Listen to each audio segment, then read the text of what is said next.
তারেক রহমান, যার নির্দেশে যেভাবে আমরা পেরেছি আমরা মাঠে ঘাটে নেমে কাজ করেছি।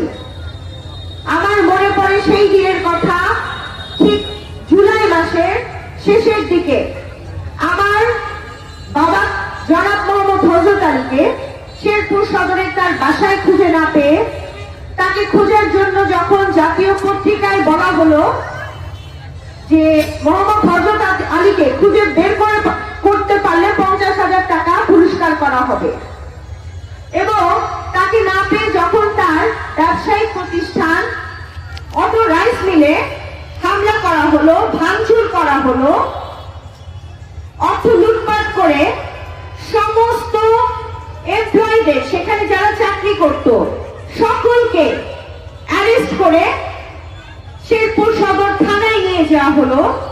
সেই দিন আমি বুঝেছিলাম এবার আমার পালা, এবার তাহলে আমার রেডি থাকতে হবে, যেহেতু আমার বাবাকে খুঁজে না পেয়ে তার ব্যবসায়ী প্রতিষ্ঠান হামলা করা হয়েছে, পরবর্তীতে আমাকে খুঁজে হবে। কিন্তু আমি একটি মুহূর্তের জন্য ভয় পাইনি। তখন আমার একটি 1.5 মাসের বাচ্চা ছিল।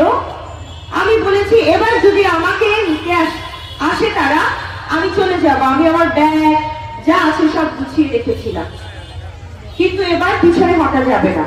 জুলাই অসংখ্য আহতদেরকে চিকিৎসার ব্যবস্থাও করিয়ে দিয়েছিলাম ঢাকায়, এবং আমরা যারা জিয়ার সৈনিক, বাংলাদেশ জাতীয়তাবাদী দলে বিশ্বাসী, আমরা সকলে একসাথে কাজ করেছি ফ্যাসিস্ট সরকারের দীর্ঘ 17 বছরের অন্যায় অত্যাচার থেকে মুক্ত হওয়ার জন্য, এবং আমরা সেটা পেরেছি।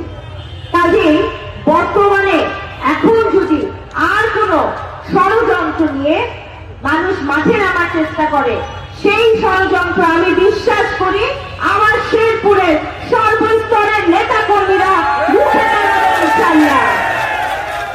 কারণ এরা তৃণমূলের সেই পরীক্ষিত নেতা কর্মী যারা রোদ বৃষ্টি বাদলকে ভয় পায় না।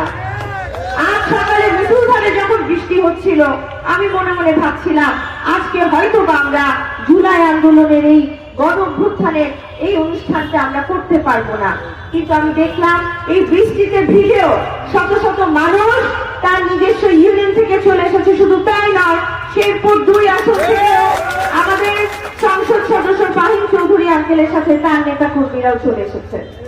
কাজেই বাংলাদেশের যে কোনো ষড়যন্ত্র হোক না কেন, আমরা সকলে তৃণমূলরা আমরা রুখে দাঁড়াতে সক্ষম হব ইনশাআল্লাহ।